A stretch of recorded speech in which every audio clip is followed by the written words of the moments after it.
tried to warn them. They didn't listen. Yeah! Every week, the Hoffman Show goes into the belly of the beast. We read those comments, baby. Never read the comments. So that's how it goes. Whether it's TikTok, whether it's Instagram, whether it's YouTube, most of these from YouTube. We've got a couple TikToks in there. Today, we take your comments, we read them, we react here on The Hoffman Show. So, with that said, Anthony, are you ready to go on this here edition of Never Read the Comments? Yes, sir. So, like we always start with, we always like to start with an amuse-bouche.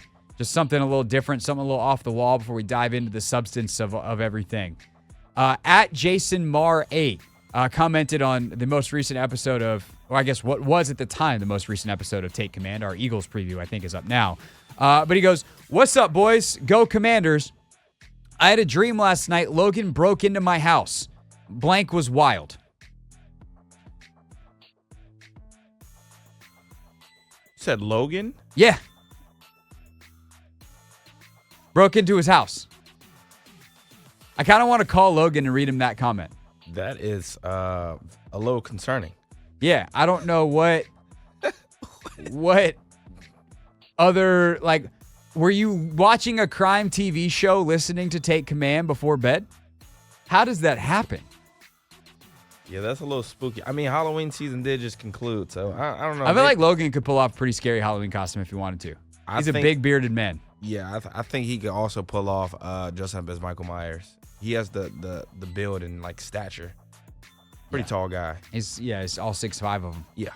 Yeah, we were talking as we were walking out of the stadium on Sunday. And he's like, yeah, walking around here, just, getting a lot of these crowds and it's hard to get anywhere. I'm like, yeah, this is the place you're most famous on the planet.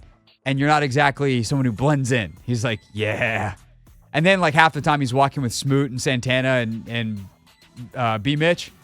And those dudes are getting flagged by everyone. It's like, oh, the big white guy, that's Logan. Right. So, yeah, that's where we start today. What's up, boys? Go Commanders. I had a dream last night. Logan broke into my house. Jason, keep sharing your dreams. And I hope you have better dreams. All right, let's dive into the football of it all. We emptied the Steelers notebook in our 1st and 10 segment, Steelers Commanders, 1st and 10 on Monday. And one of my least favorite commenters, Brandon Crittenden, 3939. I don't know why I keep giving him attention, Anthony.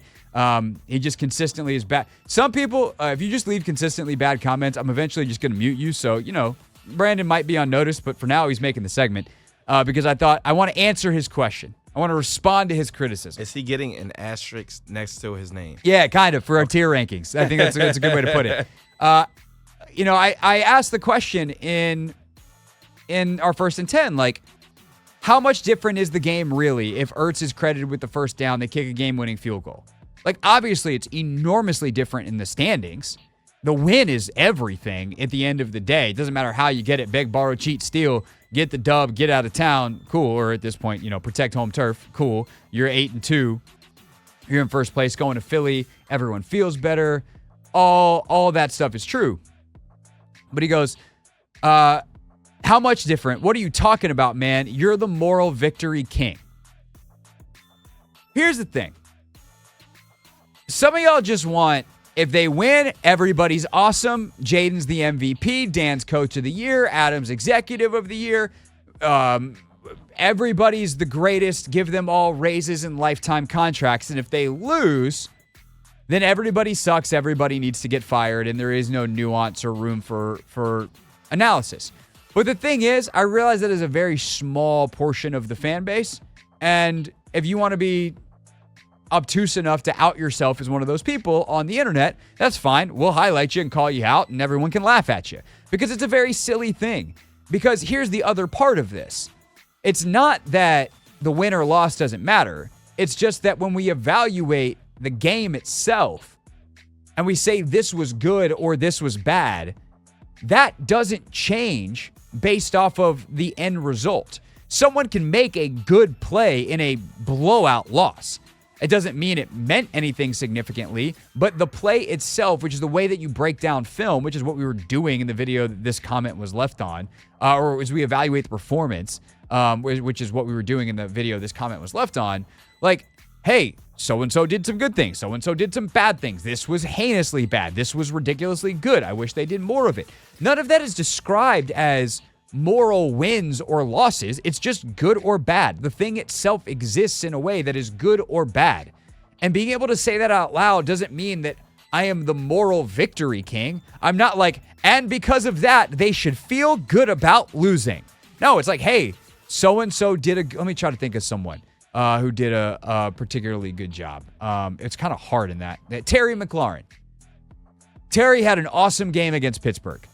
He should feel good about that if he wants to. But at the end of the day, they lost. So Terry can still have had a good game without being like, and Terry, he should not feel like a loser today. No, he's a part of the team that lost. Whatever feeling like a loser is to Terry, he's going to feel that. So you and your moral victory nonsense, bye-bye. See ya. You have the asterisk from the tier rankings. Remind me of that next time I get annoyed by one of his comments, Anthony. I got you. Thank you. All right, next up, Dion Wells, 2859, responding to our talk about complimentary football. And he said, well, it's the defense's job to get off the field also, and allowing a team over 50% on third down falls on them, not the offense. Here's the thing. It's almost like we have extensive evidence that the two are related. That perhaps if the offense can sustain drives and the defense is fresher and has to face less possessions, there's a better chance that they perform better on third downs, which are late in drives. And if you are tired, it's probably harder to play that third down better. And perhaps if you were fresher, you would play first and second down better and not have as difficult of a task on third down. We know this based off of the 104 or 105 year history of the NFL. Like, we know that's how this works. That complementary football is a thing. We know it based off human physiology and it's like sports science. Fatigue is real. And so if you are well rested, you will perform better. And so, yes, ultimately is the defense's job to do the defense's job, but to pretend like the defense wasn't affected by the offensive not holding up their end of the bargain on Sunday is, I think, inaccurate analysis. And again, it's not about moral wins or moral victories or whatever. It's just it's analysis. It's evaluating what happened. And the reality is the offense really let the defense down on Sunday in a way that they really haven't all season long. Continuing on Never Read the Comments here on The Hoffman Show, where we, read the comments. Our pal Mitch Tischler was with us yesterday, and we talked about both the offensive line and we got into the defensive backs as well. So we'll get to the Benjamin St. Juste of it all in just a moment. But Joseph Boone, J2T, he brought up a point, Ant, that I want to touch on because I talked about how I didn't think Brandon Coleman played particularly well. And he goes, Brandon Coleman was not bad against Pittsburgh. Stop it. How bad was the receivers for dropping easy passes? If Zach Ertz caught that slant route and got a first down, it would have been over for Pittsburgh. Scored before Pittsburgh scored their last TD. One, not necessarily. That would not have sealed the game, the Zach Ertz drop there in the second half. But more importantly, on the Brandon Coleman front, like, I understand on television that the only thing they show is the ball. The game is more than the ball. And this is what kind of, I think, irritates me sometimes, and it goes into the St. Juste stuff as well, is, yes, when the ball is thrown at St. Juste, I am not going to for a second argue that that is a good thing for Washington. He's giving up over 100 passer rating. He's giving up a bunch of yards, like, not good. But there's a bunch of snaps within games where, he's doing a lockdown job. That is the nature of cornerback. It's the nature of defense. You can have a really bad game where you play well on 90% of the snaps, but if those 10% are really bad, like, yikes. Defense is hard. You have to be the level, the threshold is really, really high. And obviously, like, Juste has not met that in a number of games this season. There's a bunch of others where he has, and they have been one of the best pass defenses in the league the last 6 weeks, and he was on the field for that. So, like, both things can exist. But in terms of Coleman, It's like, oh, the receivers dropped the ball. That's what happened. It's like, one, multiple bad things can happen. Two, just because you saw the receiver drop the ball doesn't mean that the offensive lineman that you weren't paying attention to didn't also have a bad day. People tend to watch the ball, which means if they don't give up 7 sacks, they think the offensive line had a good day. But how many of those balls were just a little bit off? And I'm not saying the receiver shouldn't have caught them, but they're a little bit off. They're a little bit behind. They're a little bit hot. They're a little bit ahead. A lot. Way more than Jaden is typically throwing. And you want to know why? Because the offensive line gave up pressure. Because he was under attack and under duress. Because he was sped up. Because guys like Brandon Coleman were getting bowled over, falling on their butts, thanks to Alex Highsmith on a fairly regular basis. The game is more than the ball.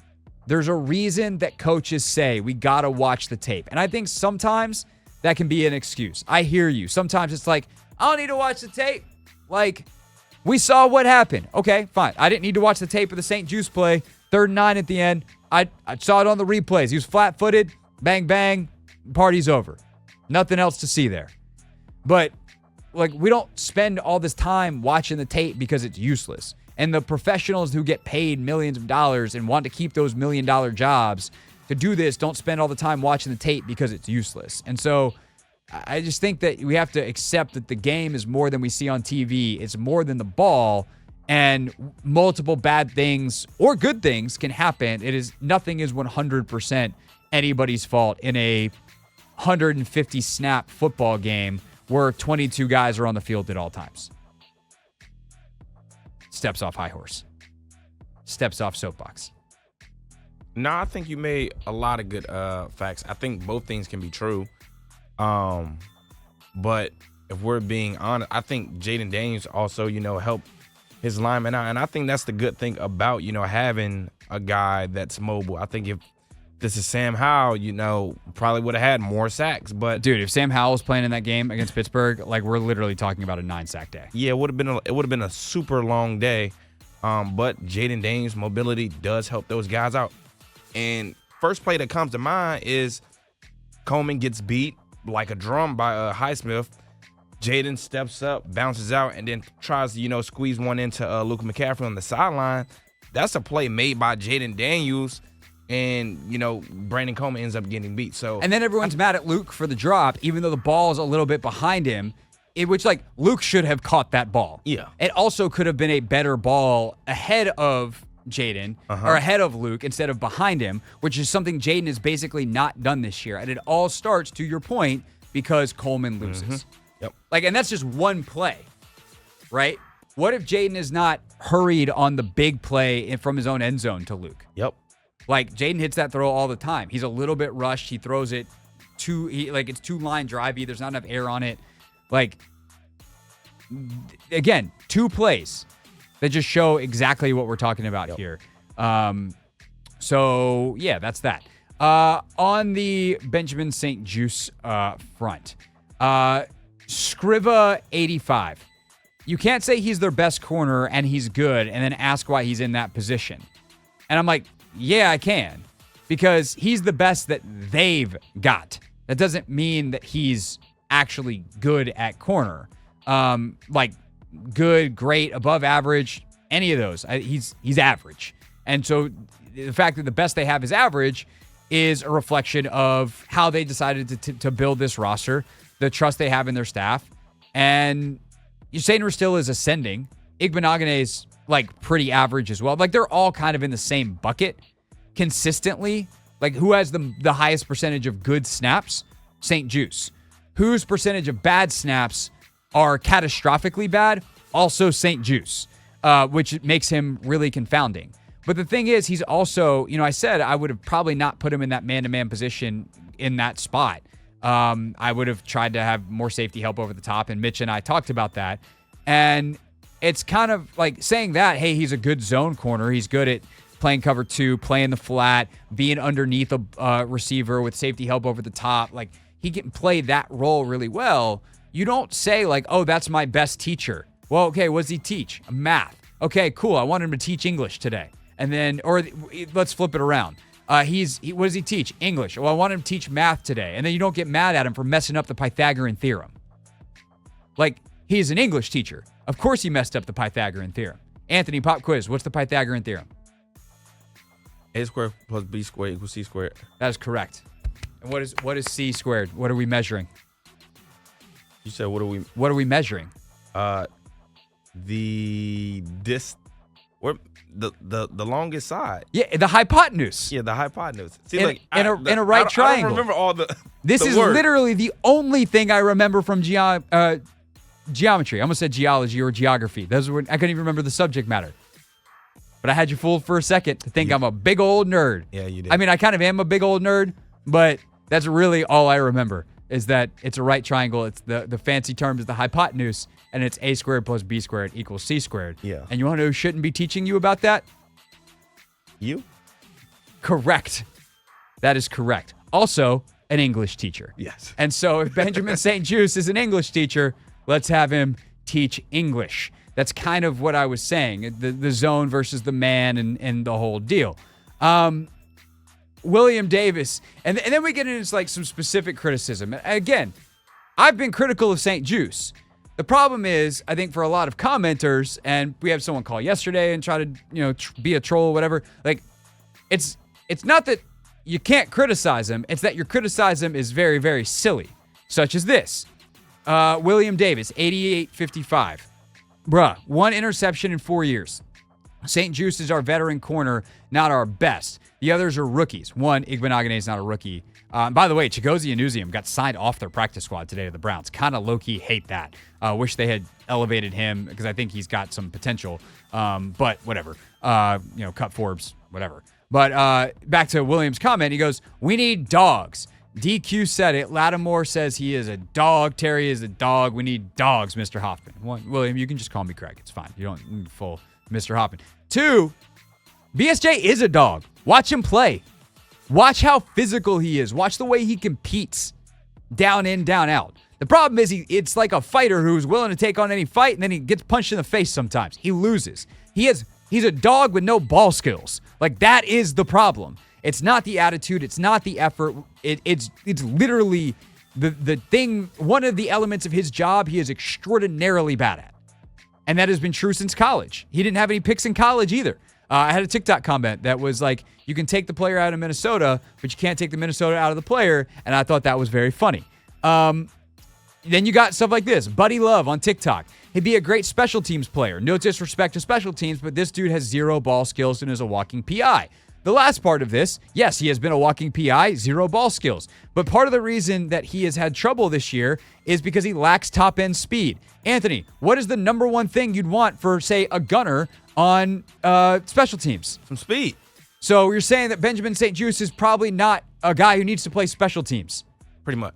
What? By the way, do you need speed and ball skills to be a safety? A little bit. Yeah.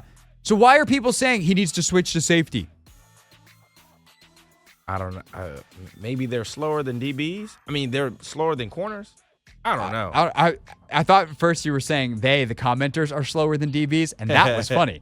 That was funny. You were saying the safeties. Yeah, safeties don't need to have quite as much speed, but the best ones certainly do. Yeah. And you need to have ball skills for sure because you're last man back. And also he's lanky and kind of thinner body type. Not exactly the guy I want fitting runs in the middle of the field, although he does a good job of setting the edge and actually has become a pretty darn good run player. And then we had another one that was like, oh, he's a nickel. He's certainly not a CB1 or CB2. Nickel is an alignment, not a place on the depth chart. What? Again, I love the comments, but you don't have to. I will say this to defend whoever just commented. On our initial, depth chart, we did have nickel position. Mikey Samer still, I think. Yeah, no, we had Sainer still as the nickel, not St. Juste. Yeah, not St. Juste. Yeah. Okay. He can be your third outside corner. That does not make him a nickel. Yeah. A nickel is the guy that plays inside. Mm-hmm. And St. Juste actually played some nickel earlier in his career. He was okay at it, probably better suited outside. Certainly body type, much more traditionally outside, because, again, I don't necessarily want him playing the run. Let's see. What else do we got? This one I thought was funny. You know, we were talking in our meeting earlier. We had a meeting with our boss today, which is always fun. And it's okay. It's a regular meeting. We're not in trouble. But we were trying to figure out, like, who is BSJ? Like, what are some other guys that are like BSJ? I don't know if I like this, but I did find it funny. I like it. I don't know if it's accurate. I'll put it that way. Landis Mickashine, whatever your screen name is, 6492. In my opinion, BSJ is the Rex Grossman of corners. Just like Rex will guarantee you at least 2 picks a game, BSJ will give you at least 2 PIs a game. Maybe just 1 on a good day. He has his moments every once in a while, but he's frustrating to watch because he's too inconsistent. He seems to panic whenever he's getting beat on a route by the receiver, and he frequently risks getting a PI called on him. The more I think about it, the more I like it, Anthony. I love it as well, but Rex Grossman also went to a Super Bowl. Granted, it might not have been him taking the team. He went to the Super Bowl with He the went to the Bears. Super Bowl. Yeah, like Devin Hester kick returns was more potent than that Rex Grossman and offense. that defense too. But like that's like Rex, pretty good most of the time, and then you're like, guy, why did you do that? And that is exactly the experience of watching Benjamin St. Juste. Really good most of the time, and then you're just like, but I just started to believe in you again. And then the bad thing happens. So the Rex Grossman of DBs. I kind of like that. I kind of like it. Last but not least, a couple of quick ones here. Actually, we don't even have time because we got Ross Tucker coming up. But we did have someone say, Craig, please make, in response to me getting petty about Shane and Oxon Hill again last week, Craig, please make this an in-season segment, Petty Time with Craig. Should we just lean all the way in, Anthony? Maybe for one of our comments in the comment section, I think we should save a space for one. Okay, I think that's a good. So you just have to come back to Never Read the Comments next week. Normally Thursdays at 5:30. Obviously today a little bit different with the game tomorrow. Appreciate y'all commenting at Craig Hoffman at the Team 980 on YouTube. What's up, kiddos? It's your boy Clinton Yates from ESPN. It's the Hoffman Show on the Team 980. Tell your mama I said what's up.